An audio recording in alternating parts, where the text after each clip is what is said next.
Uuest liiklusseadusest me räägime veel, ma usun, terve selle hooaja kevadeni välja. Võtame aga kõik jupikaupa ette, sest muutusi on palju ja täna vaatame, mida siis muutust on välja pakkuda tulekustutit teemal. Ja ega seal midagi selles mõttes olulist ei muutu, see tulekustuti peab teie autos olema ja peab ta vastama siis teatud tingimustele. Kohe räägime. Tõesti on auto tulekustuti ka niivõrd tähtis asi, et seda peab liiklusseadusega kuidagi jälle reguleerima.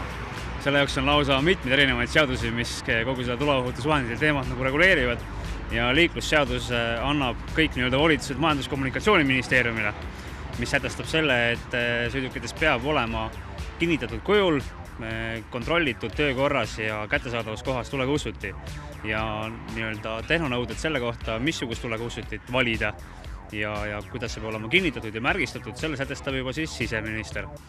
Ja siseminister ütleb seda, et sõiduautos peab olema vähemalt 1 kilogrammise tulekustutusvahendiga tulekustuti. Seda peab siis teatud intervalli järel vaatlema, kontrollima ja hooldama. Vaatlus on nüüd hästi lihtne tegevus, seda tuleb teha kord kvartalis. Nimelt tuleb vaadata seda, kas on silmaga nähtavaid mingisuguseid kahjustusi, kas rõhuandur on ikka rohelises alas ja kas kõik plommid ja kinnisid on terved.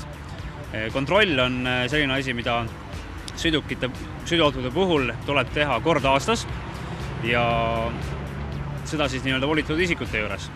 Aga kontrollimise kohta peab ka kontrollija pidama siis logi ja need andmeid säilitama 5 aastat. Nüüd on mängu tulnud ka uus tuleohutusseadus, mis hakkas kehtima 1. septembrist ja seal antakse vastutus natukene ka siis tulekustuti omanike kätte. On tehtud väikene muudatus ja tulekustuti on nüüdsest tuleohutuspaigaldis ja talle kehtivad kõik nõuded, mis selle kohta käivad. Ja tuleohutuspaigaldise kohta peab ka nüüd selle omanik pidama siis logi nende kontrollimiste kohta.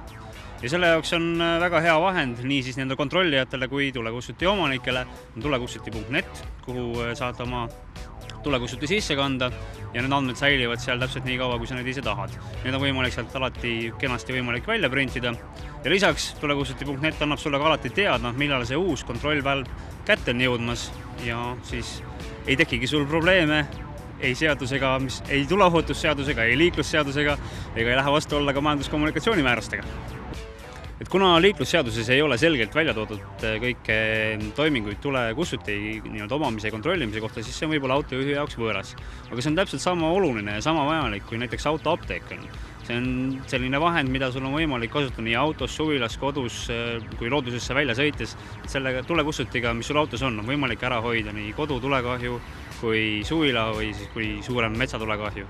Teine asi, mida peaks veel silmas pidama, on kaskokindlustuse omanikud. Kaskokindlustuses on üks väga lihtne säte ja see on see, et kui te lähete vastuollu Eesti Vabariigi seadusega, siis kaskokindlustus ei pruugi teile kehtida. Ehk siis, kui teil ei ole autos olemas nõuete kohast tulekustutit või te seda ei kasutanud ja ekspertiisi käigus selgub, et selle kasutamise käigus oleks olnud võimalik tulekahju ära hoida või neid kahjusid vähendada, siis võib kindlustus otsustada, et seda kahju teile ei hüvitata või osaliselt ei hüvitata. Saan aru, et see seadus on nii keeruliseks aetud, et me sammume, mulle küll tundub pigem sinna stagnaja poole tagasi, et bürokraatia tõuseb lakke. Ja tegelikult on see juba pikka aega nii olnud, et ainukene asi, mis nüüd seaduse muudatustega nüüd tekkis, on see, et antigi vastutus rohkem siis tulekustuti omanike kätte, et ka nemad peaksid silma peal selle kohta, mida nad, mismoodi see kontrollsüsteem käib. Et siin võib ka tegelikult julgelt öelda seda, et lõpuks ometi on ka tuleohutusvaldkond jõudnud digitaalajastusse, nagu meil siin Eestis kõik muud pasjad popilt on jõudnud. Ehk siis, kui vanasti peeti seda logi paberi peal ja kui seda praegugi on valikuna võimalik paberile pidada ja näiteks see paber on teil autos ja auto läheb põlema, siis pole sellest paberist ju väga mingit kasu. Sellepärast ongi see veebilahendus palju parem.